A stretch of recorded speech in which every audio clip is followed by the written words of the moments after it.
महंगाई इन लोगों ने कर रखी है, इतना टैक्स लगा दिया पिछले 5-7 साल में, इतना टैक्स लगा दिया, हर चीज में इतना टैक्स लगा दिया इन लोगों ने जिसका कोई अंत नहीं है।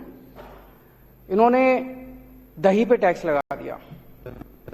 75 साल में आज तक अभी दही, लस्सी, छाछ, शहद, गेहूं, चावल, इन चीजों पे इन्होंने टैक्स लगा दिया। 75 साल में कभी नहीं लगा था। 75 साल तो छोड़ो, अंग्रेजों ने भी कभी नहीं लगाया था। खाने पीने की चीजों पे तो अंग्रेजों ने भी टैक्स नहीं लगाया था, इन लोगों ने टैक्स लगा दिया। इस वजह से चीजें महंगी हो रही है, इतना इन्होंने टैक्स लगा दिया। अगर आज ये लोग टैक्स कम कर दें ये सारा, तो एकदम से महंगाई देश के अंदर खत्म हो जाएगी। गुजरात के मेरे दोस्त बता रहे थे, और तो छोड़ो, इन्होंने गरबा जो डांस है, गुजरात की जो संस्कृति है, पूरी दुनिया के अंदर गरबा डांस के नाम से गुजरात जाना जाता है। गरबा डांस के ऊपर इन्होंने टैक्स लगा दिया। नवरात्रे के टाइम पे लोग जब देवी की पूजा करते वक्त देवी के सामने गरबा डांस करते हैं, उस पे भी इन्होंने टैक्स लगा दिया। उसको भी नहीं छोड़ा, देवी को भी नहीं छोड़ा, इन लोगों ने गरबा डांस को भी नहीं छोड़ा इन्होंने। तो इतना टैक्स लगा दिया, हर चीज पे टैक्स के रेट बढ़ा दिए, नई नई चीजों पे टैक्स लगाए जा रहे हैं, जो लोगों के खाने पीने की चीजें उस पर टैक्स है। इस वजह से महंगाई हो रही है। जो जनता को गलत फहमी है कि हमारी महंगाई अपने आप हो रही है, अपने आप नहीं हो रही। इन लोगों ने अनाप शनाप टैक्स लगाया है, इस वजह से महंगाई हो रही है। एक प्रश्न ये उठता है कि इतना टैक्स लगा दिया तो लाखों करोड़ों अरब खरब रुपए इनके पास आ रहे हैं, खरबों रुपए, अरबों रुपए, ये पैसा जा कहां रहा है? ये सोचने की बात है। इनके कुछ चंद अरबपति दोस्त हैं, उन अरबपति दोस्तों ने, वो अरबपति नहीं खरबपति दोस्त हैं इनके, उन्होंने बैंकों से कर्जे लिए। किसी ने 7,000 करोड़ रुपए का कर्जा लिया, किसी ने 10,000 करोड़ का कर्जा लिया, किसी ने 15,000 करोड़ का कर्जा लिया, किसी ने 5,000 करोड़ का कर्जा लिया। इन्होंने कर्जे लिए बैंकों से, इनके दोस्तों ने। कर्जे लेने के बाद इनकी दोस्तों की नीयत खराब हो गई। उन्होंने सोचा कुछ भी कर करा के अब ये कर्जे रफा दफा कराओ ताकि देने ना पड़े। ऐसा नहीं कि इनके पास पैसे नहीं है देने को, कर्जा वापस करने के लिए इनके पास पैसे हैं, इनके पास संपत्ति है, अभी भी अरबपति खरबपति हैं ये सारे, लेकिन इनकी नीयत खराब हो गई। इन्होंने जाके इनको बोला, सारे अरबपति दोस्तों ने इनके, कि हमारे बैंकों के कर्जे माफ करा दो। और इन्होंने एक एक करके बैंकों के कर्जे माफ कराने, इनके सबके दोस्तों के बैंकों के कर्जे माफ कर दिए इन्होंने। ये मैं नहीं कह रहा, अभी थोड़े दिन पहले जब संसद का सत्र खत्म हुआ, संसद के अंदर केंद्र सरकार ने खुद ये बयान दिया है कि पिछले 5 साल में हमने अरबपतियों के 10 लाख करोड़ रुपए के कर्जे माफ करे हैं। 10 लाख करोड़ रुपए, 10 लाख करोड़ रुपए के कर्जे। किसी के 7,000 करोड़ माफ कर दिए, किसी के 10,000 करोड़ माफ कर दिए, किसी के 15,000 करोड़ माफ कर दिए। किसान दर दर की ठोकरें खा रहे हैं। एक किसान ने, बेचारे ने 50,000 रुपए का कर्जा ले रखा है, उसकी जमीन कुर्की कर देते हैं ये, उसका कर्जा माफ नहीं करते।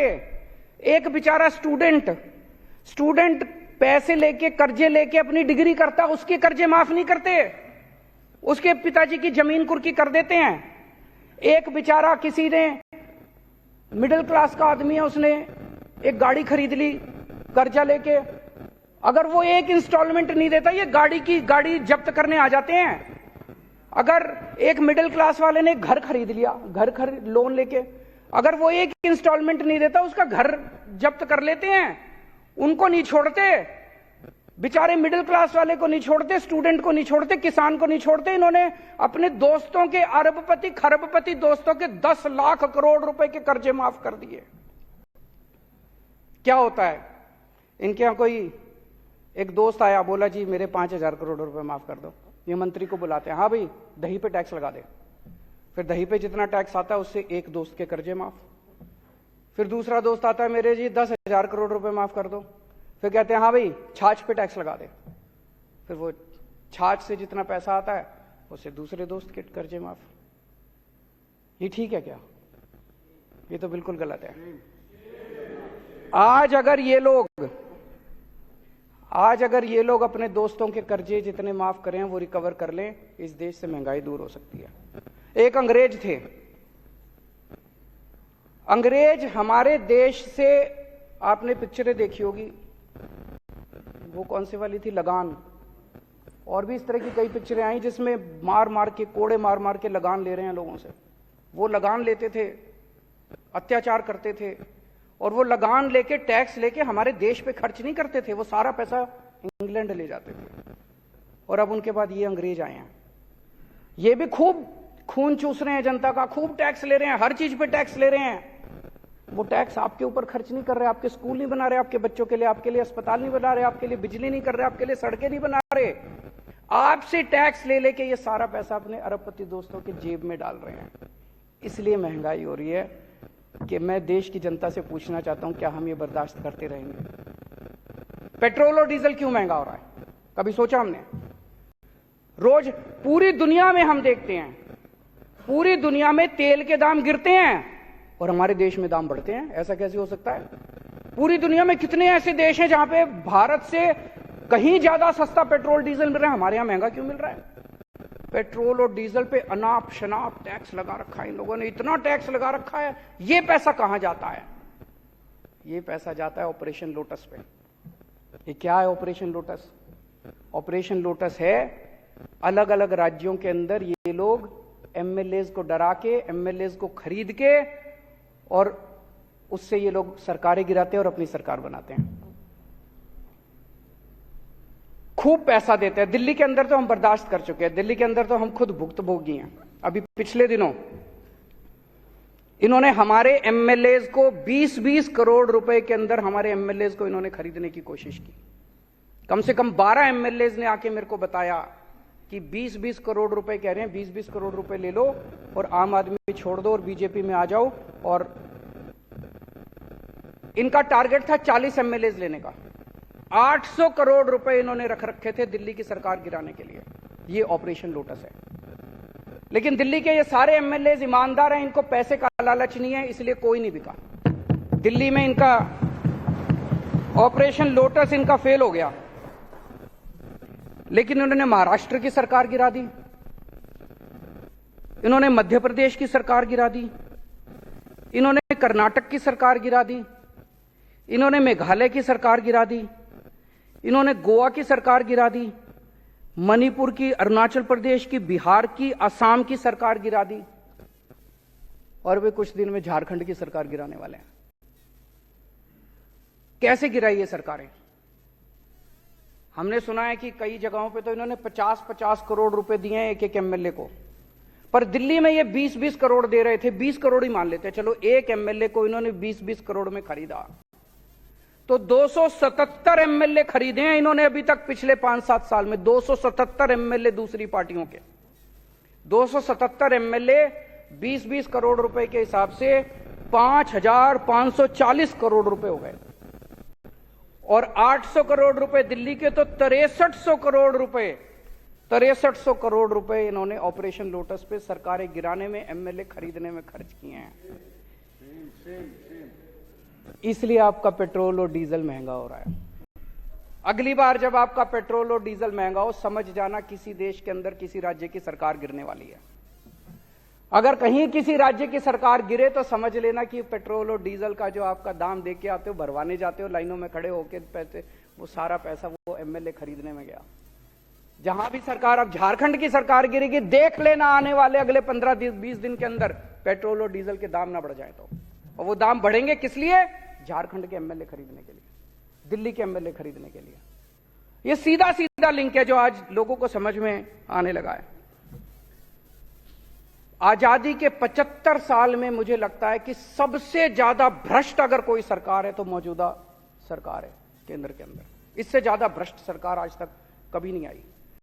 जिस तरह से ये लोग 10 लाख करोड़ रुपए इनके दोस्त खा गए, 6300 करोड़ रुपए से इन्होंने एमएलए खरीदे और लाल किले पे खड़े होकर कहते हैं मैं भ्रष्टाचार के खिलाफ लड़ रहा हूं। अरे बेवकूफ बना रहे हो इस देश के लोगों को।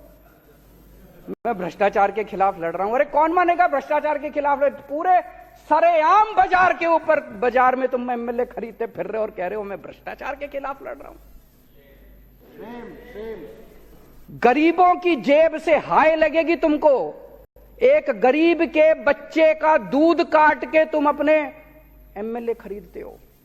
एक गरीब के बच्चे की रोटी काट के उसकी गेहूं के ऊपर, उसके आटे के ऊपर टैक्स लगा दिया, उससे तुम अपने अरबपति दोस्तों के खजाने भरते हो। हाय लगेगी तुम्हें गरीबों की।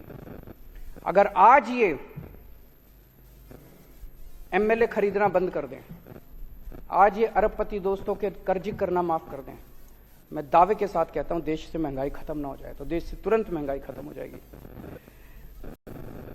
अभी हम देख रहे थे इन्होंने नौटंकी करी पिछले 15-20 दिन में, शराब में पैसा खा लिया, शराब में पैसा खा लिया, शराब में पैसा खा लिया। हम 10 बार पूछ लिए भाई रेड मारी थी, रेड में क्या निकला? ढीला नहीं निकला, रेड में कुछ नहीं निकला इनका। अब आज से ऊपर से ऑर्डर आया भाई अब शराब पे बात नहीं करनी। अब कह रहे हैं नए क्लासरूम क्यों बनाए, टॉयलेट क्यों बनाए। मैं देख रहा था, कहते जी इन्होंने टॉयलेट ज्यादा बना दिए। हाँ जी बना दिए। हमारी बच्चियां जो हैं उनको अगर टॉयलेट जाना हो, अगर हमने ज्यादा टॉयलेट बना दिए, क्या गलत करा? तुम लोगों ने अपने स्कूल पूरे जहां जहां इनकी सरकारें, इन्होंने बेड़ा गर्क कर रखा है सरकारी स्कूलों का। हमने अच्छे स्कूल बना दिए, अपने बच्चों को अच्छी शिक्षा देना चाहते हैं, क्या गलत करा? कह रहे स्कूल ज्यादा बना दिए। तो अब शराब बंद, अब शराब खत्म, शराब का जो केस था खत्म, सीबीआई की जांच खत्म। गिरफ्तार तो अभी भी करेंगे ये, क्योंकि इज्जत की बात है, दिखाना तो पड़ेगा, वे गिरफ्तार तो करेंगे। लेकिन केस में कुछ नहीं बचा, केस में कुछ नहीं निकला, जीरो, सब जीरो निकला, कुछ नहीं निकला। अब ये इनका नया शगुफा शुरू हो गया। आज ही जो विश्वास मत हम लेके आए हैं, मेरे को कुछ लोग पूछ रहे थे विश्वास मत की क्या जरूरत है? जी जरूरत है, ये दिखाने के लिए कि आम आदमी पार्टी का एक एक कार्यकर्ता, एक एक एमएलए, एक एक मंत्री कट्टर ईमानदार है।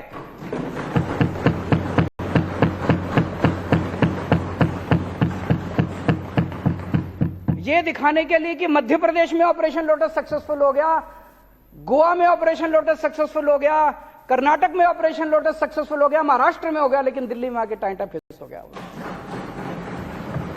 इन्होंने पूरी कोशिश करी 20-20 करोड़ रुपए के अंदर हमारे एमएलए खरीदने की। गवर्नमेंट ने वो रिपोर्ट दबा दी और 2.5 साल तक उस रिपोर्ट को पब्लिक नहीं होने दिया। उस पर कोई कार्रवाई भी नहीं की। यानी कि करप्शन का बड़ा मामला, और वो इतना बड़ा मामला है कि मैं मान लीजिए टेंडर लेने वाला हूं, मुझे 194 स्कूलों में कमरे बनाने के लिए 836 करोड़ रुपए का टेंडर मिला। आपने L2 थे, आपने 900 करोड़ रुपए डाला, तो मुझे 836 करोड़ में मिल गया। लेकिन जब मैंने काम किया तो मुझे पेमेंट मिली 1315 करोड़ रुपए।